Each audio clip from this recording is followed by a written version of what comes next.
Thomas Bergen. I'm CEO and co-founder of getAbstract. At getAbstract, we try to find relevant knowledge, compress it, rate it, put it into the right context. We started doing that with thousands of books and articles and videos. And in this crisis, we started thinking about as well doing it a little bit differently and talking to really people who know so much that their knowledge should be shared with our community. And that's why we started with getTogether. And that's the perfect introduction. Thank you very much, Dr. Thiele. I'm very honored to have you today in the session. You are an astronaut and physicist. You were in space, a dream of mine, to see the world from outside. Welcome at getAbstract. Well, thanks, Mr. Bergen, for the kind words and for inviting me today. The pleasure is ours. You have been to space. Obviously, my first question, that was my big childhood dream. How is it to see the world from outside? Well, it's indeed a very special experience, and words simply don't do justice to it. So you, of course, talk with others, with your friends, with other astronauts. How was it when you did it for the first time? And everyone tells a slightly different story, but they all report, of course, that it was truly amazing, regardless of what you have heard and to how many people you have talked. It is overwhelming. It's people can hardly describe it, how it feels to look at it. Oh gosh. Could you explain a little bit, how was your path? What was the training? But you were not a pilot in the early stage. When I remember, many of the astronauts were pilots, but you are a scientist. So how did you get to be an astronaut? Yeah, you're absolutely right. In the beginning, when people had no idea what we had to expect when we go to space, they looked at first for what they thought are the most qualified people anyhow, which are military test pilots. But as we learned more and more, space opened up to other professions, something that we are seeing, as a matter of fact, continuously and even today. And so at one point in time, NASA opened its door to scientists. And that gave me all of a sudden a chance.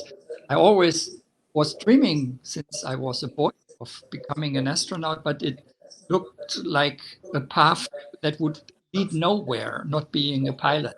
But that's how life is. All of a sudden, doors open in places expected. Wonderful. And when you were in space on that mission, did everything turn out as planned, or were there obstacles to overcome during your 11 days, I think, your stay in the orbit? We were rather fortunate. We had an excellent training program that prepared us very well. And that is, of course, an important prerequisite for a successful mission in the end. We had two failures, indeed, but able to cope with both of them in a very efficient way, just as we had prepared. So the hard training paid indeed off. And from an operational point of view, our task was to remeasure the Earth. How does the Earth really look? I read you got 2 terabytes of data or something like that about the surface of the Earth. It was, as a matter of fact, 14 terabyte of data, 14. which was 20 years, 14, which was 20 years ago, completely different number than it is today. 14 terabyte of data, you just walk in a computer store and take away some storage disks and you pile them up at home. In our case, it wasn't that easy. We had 330 tapes, bulky tapes, which we had to store this amount of data. This is just how science is. It progresses, and what is today not such a big deal at that time was a real challenge. Wow. And now, obviously, one theme that everybody is discussing about is Corona and working from home and working remotely. You were in space nearly 14 days, really remote work. What are the very little space? Many people are working from home now in an apartment, the whole family together, children together. What can you say about working remotely and in a small space? What are the learnings there? Well, I am asked this question not infrequently, and obviously people generally think, well, as an astronaut in your small spaceship, you must feel confined, and that is a little bit similar to the situation in which we find ourselves all of a sudden today. And yes, there is a certain analogy. However, uh, I don't compare the two situations with each other for two very simple reasons. The first one is if I want to go to space, enter a spaceship, it is my personal decision. No one of us was decided whether we would like to participate in this pandemic that we have ongoing right now. And the second thing, which is even more important, I think, when you board a spaceship, you know that you are coming. So it has an end date to it. With what we are in right now, we don't have an end date. I'm quite sure that in Switzerland, you have very similar discussions as we have in Germany right now. How long are these measures that we are having in place? Are they sufficient? Can they be relaxed? And when will life be back normal? So I personally feel the challenge today is actually much greater than what we had to endure going into space. Absolutely. I don't know how it is in space, but I know that the situation today is really difficult for many people, and they are struggling not only health-wise, but as well the stress that this situation causes because we do not know when it's ending. We do not know.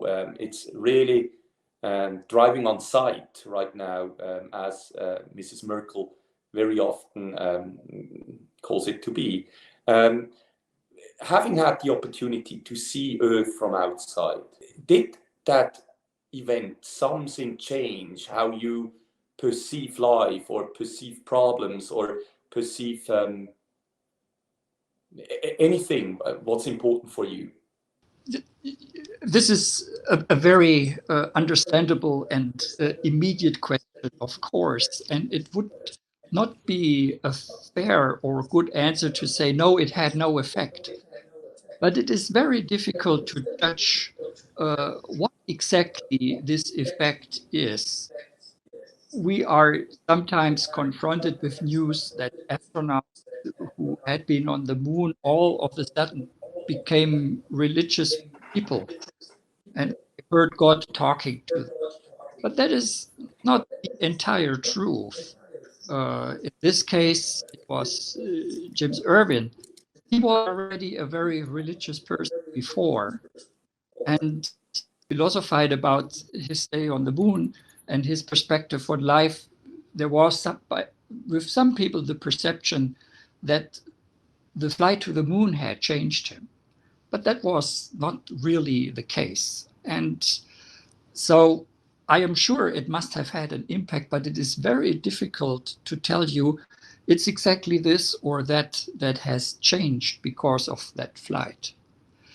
Okay. Some things are very mundane, and you don't need to go to space in order to do.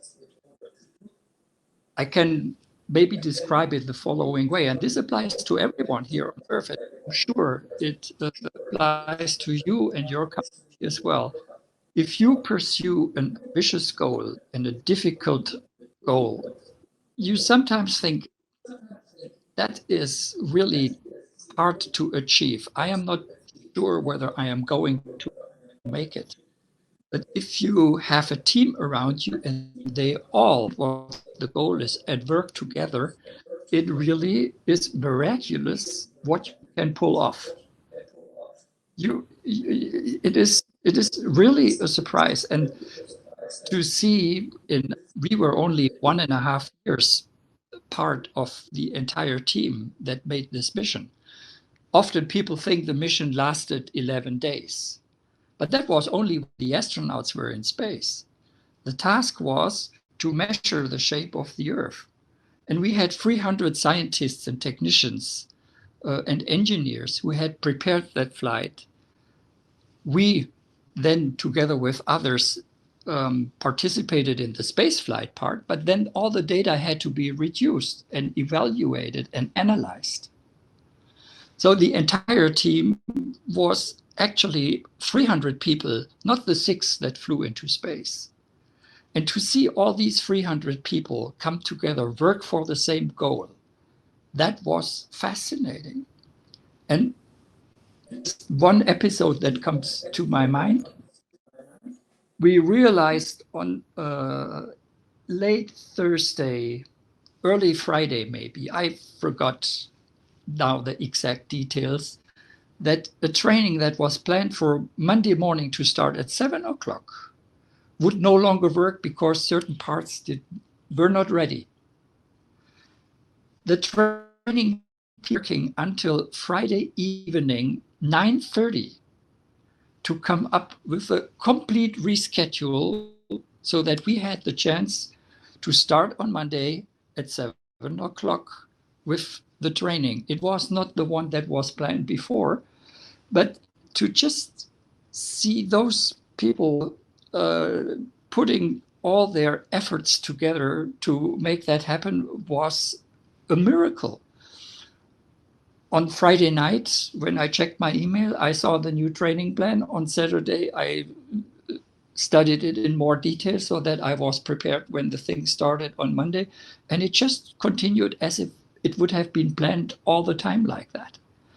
And these things I have only seen in such an environment where everyone knows where we are going and that everyone knows that she or he has to give the best in order to make that happen. It's a wonderful message as well in those very difficult times. It seems that under pressure, with a common target and everybody working in the same direction, suddenly we overcome obstacles that otherwise would be impossible to solve. Could that as well be a message now in that crisis, that suddenly the world is working together to solve this issue, this corona crisis, that it could be that we are as humans overcoming it together in a much more efficient way than many would have thought when looking back? Well, I hear this hope quite often. I must admit that I am a little bit reluctant to already say today that this is what is going to happen. And the reason why I am reluctant is very simple. It is not the first time we have such a medical crisis. We had the Spanish flu more than 100 years ago. And you could rightfully ask the question, well, shouldn't we not have learned all these lessons already back then? But these were different people. These were different times. Yes, you and I, we will hopefully learn a lot from this. But we have to pass it on. And in the end, we will have to pass it on to people, my grandchildren today. They don't regard it as something painful. It is unusual, yes, but they have adapted in no time to the situation. And they will only vaguely remember that when they were 6 years old or 9 years old, the little one who is barely 2 will not remember anything, that there was something special. But they will not necessarily take that lessons. And I wish that we as a society can adapt certain things, how we are valuing things, how we are doing things, that this may improve. I keep my fingers crossed, but we are human beings, and as soon as the need that is imposed on us right now is relaxed a little bit, we will see the diversity grow right away. So Yeah, we will see. We will see. For me right now, I'm doing the same experience at getAbstract as you have done with the 300 people working on your project in the endeavor. We are doing things right now, even working from home and remotely, much faster, much more efficient than whatever we have done before in the office. It's totally amazing. And I hope that scientists worldwide who are working now to solve that problem with Corona experience the same energy and the same commitment and the same passion that you have seen in your mission, that I was lucky to experience right now at getAbstract. One last question that popped up in my mind, and obviously it's a very special one. That's why I put it at the last point, but I'm really curious about it. You were in the army for quite a while, and then you decided, no, it's not the right thing.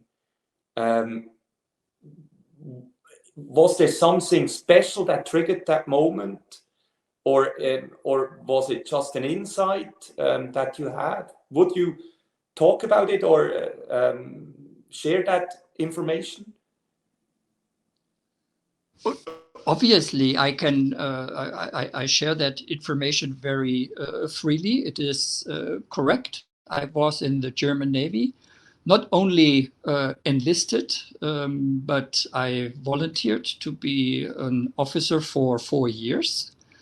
And even after I retired from the Navy, I participated in what we call Wehrübungen, so further engagement in the Navy, 3 weeks, 6 weeks at a time. I even got promoted for those.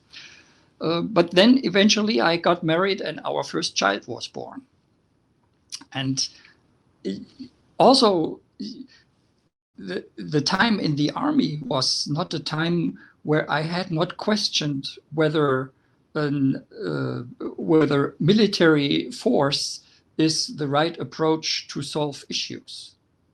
I was always wondering whether there should not be other ways of solving our problems.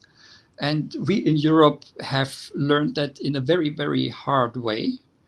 And luckily, you and I are a generation who have never seen war.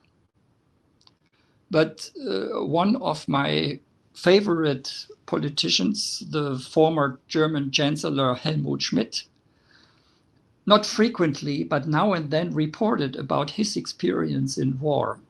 And when you saw this man, it was almost like I there describe it in a way that you could really feel what it means if you are in a war. And that was always with me, also when I was a soldier. So when our first child was born, and I'm Christian, and I am very open about this, I was convinced that military force cannot be a solution to solve our problems. And finally, my concerns were so big that I decided to become a conscience objector. But that is not a final state either, because quite honestly, I know and see how we are, and sometimes I cannot really find a better solution. If someone points at you with a gun and is ready to kill you, it is probably very difficult to say you are not supposed to do that, and this is not in line with what Jesus Christ has told us. So I admire every single one, and I said that to my crewmates. The crew of, I am a member of the crew 772. That's all who got enlisted in July 72. And we still meet regularly once per year. We might not be able to do that this year. we will see. And we talk very openly about it. And when I talk to my peers who had become even admirals in the German Navy, I really admire them for their decision to stay in the Navy, because we need people who are conscious of this conflict. That is the best answer I can give. Thank you very much. Very interesting and deep insights. Thank you very much for your time and that you are participating. I wish you all the best in that crazy Corona time. I hope we get through without being affected much more than we are already right now. And I wish you all the best and good luck. Thank you. Thank you very much, Mr. Bergen. And all the best to Switzerland. I keep my fingers crossed that things will turn out fine.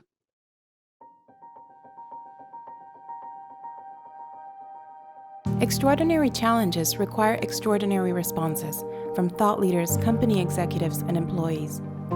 As the coronavirus pandemic unfolds and businesses scramble to adapt to escalating containment efforts, getAbstract is here to help organizations navigate this crisis wisely and professionally.